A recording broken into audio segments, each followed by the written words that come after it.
Today I'd like to talk to you about authenticating Lyndon B. Johnson signatures. I speak tonight for the dignity of man and the destiny of democracy. I urge every member of both parties, Americans of all religions and of all colors, from every section of this country, to join me in that cause. The first thing I'm going to show you is some very interesting authentic LBJ letters from our inventory. This first letter is written to Secretary of Defense Robert McNamara.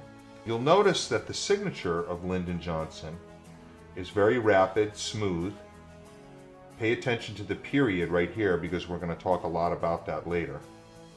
It's not that legible. You can't really read Johnson, and it kind of trails off towards the end. The J in an authentic LBJ signature almost always has a triangle as the top loop of the J.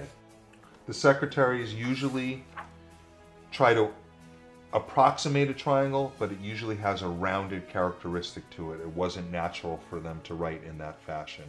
Here's another example to Robert McNamara, and this is a terrific example because it shows a lot of speed to the signature. It's very dark and you can see it very easily.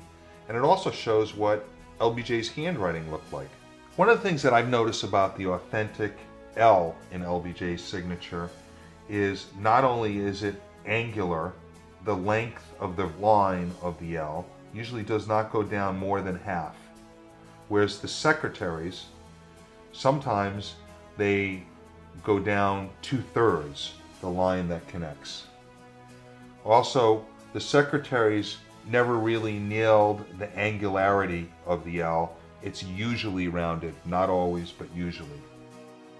Some of the best references you can use when you're going to research your LBJ signature, you can't really beat Charles Hamilton, American Autographs Volume 1 and 2, for his treatment of LBJ, which goes on for pages. And he shows what the initials look like. Again, notice the J and the L, the same. What his signature looked like as early as 1939. And notice it's a little rounder. The formations of the letters are a little bit rounder.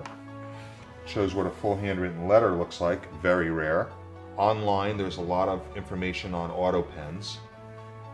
It's Stephen Beck's auto pen page. I would recommend it. The auto pen machine is a machine that basically has a pen in a holder, and there's a matrix made, and the signature repeats itself exactly again and again. Now, if you signed your name on a piece of paper, you cannot write your name exactly the same way twice. So the way we determine an auto pen is see if it's exactly the same. It can have little variations, but it's pretty much these signatures are exactly the same. Look how different the ink is. One is kind of a brown ink and one is a bluish ink. Well, if you took these two and laid them on top of each other, they would match exactly. Here's another example of an auto pen. One thing I like to do when authenticating a signature is I like to look where the dot is positioned in relation to the letters. And if that's exact, you've got a very good clue there. Here are some illustrations of secretarial signatures.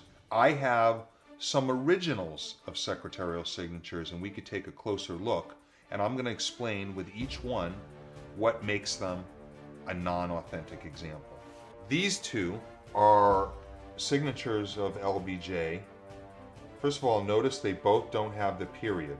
Authentic signatures as president should have the period, but not always. Most of the time they do.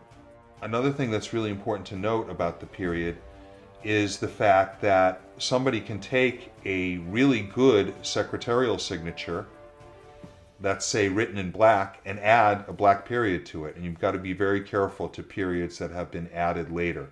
Usually under a glass, you could differentiate between the two types of inks or the way that they look. This one is just all over the place. This is 1960.